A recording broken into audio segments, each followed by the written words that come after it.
Hey guys, welcome back. I'm Christina from PrecisionAndAffordablePatio.com. Today I'm going to share 5 tips on how to bring value to the head boss.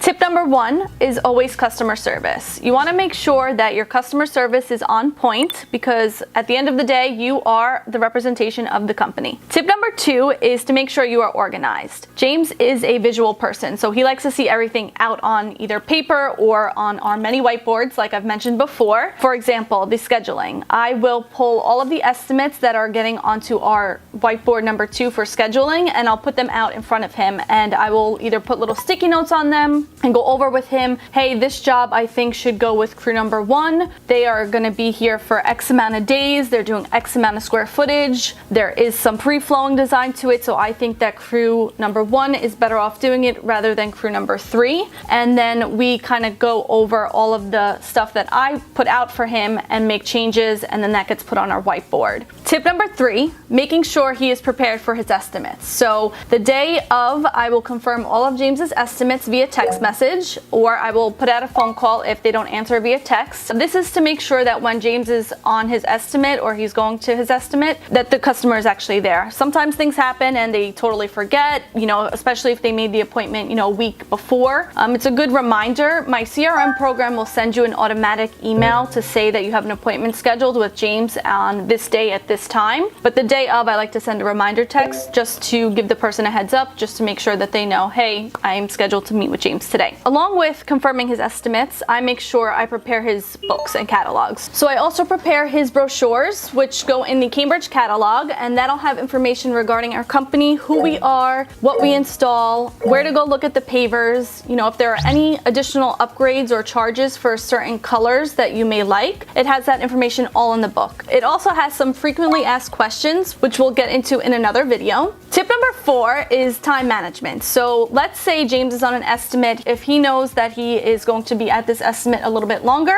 he'll give me a call to let me know, hey, I'm at Mrs. Jones' house and this estimate's actually going to take me a little bit longer. I usually will typically give him, 30 to 45 minutes per estimate. They're usually not that long. Our jobs are a lot smaller, but if he goes on to a job and he knows, hey, this is going to be a larger job, I'm going to be here a little bit longer, he gives me the call to let me know so I can call the next estimate and just give them a heads up. Hey, James is running 15-20 minutes behind. I just have to, move your estimate to a little bit later. And this really helps a lot. The customers feel appreciated. A lot of contractors won't even call to confirm. Sometimes they don't show up. So doing this really helps us, and again, it represents us as a company. And tip number 5 is going to be accounting. So every other day when I come into the office, part of my to-do list is to go over the accounts. So what I'll do on paper is I'll write what's coming into the account for the week, what's coming out of the account, any checks that had to get written out, and then what's going to be left over for, let's say, payroll. This really helps us for the end of the week so we know what's left over for the following week. I hope you enjoyed today's video. Make sure to like, comment, and subscribe, and let me know in the comments below if there are any tips that you can share with me.